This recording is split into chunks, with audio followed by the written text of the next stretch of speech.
మంచిర్యాల జిల్లాలో బీజేపీ చేపట్టిన సింగరేణి భరోసా యాత్ర ఉద్రిక్తతకు దారితీసింది.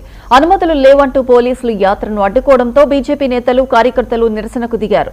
బీజేపీ ఎమ్మెల్యేలను పోలీసులు అదుపులోకి తీసుకోవడం, కార్యకర్తలు పోలీసు వాహనాలను అడ్డుకోవడంతో ఉద్రిక్త పరిస్థితులు నెలకొన్నాయి. దాదాపు 2 గంటల పాటు కొనసాగిన ఈ హైడ్రామాతో శ్రీరాంపూర్ సింగరేణి ప్రాంతం ఉద్రిక్తంగా మారింది.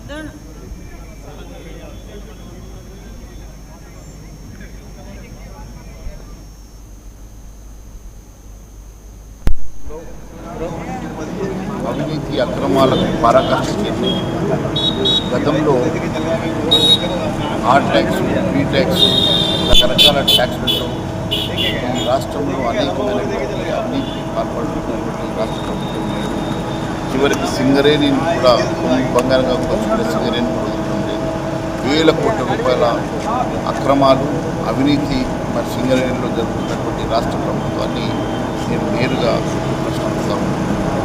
49% వాటా ఉన్నటువంటి కేంద్రాన్ని పక్కన పెట్టి 51% ఉన్నటువంటి రాష్ట్ర ప్రభుత్వం మేనేజ్మెంట్ చేస్తూ మరి మేనేజ్మెంట్ అడ్డం పెట్టుకుని అనేక అక్రమాలు పాల్పడుతున్నటువంటి రాష్ట్ర ప్రభుత్వం ఈ రాష్ట్రంలో అవినీతి అక్రమాలకు పరాకాష్ఠ గతంలో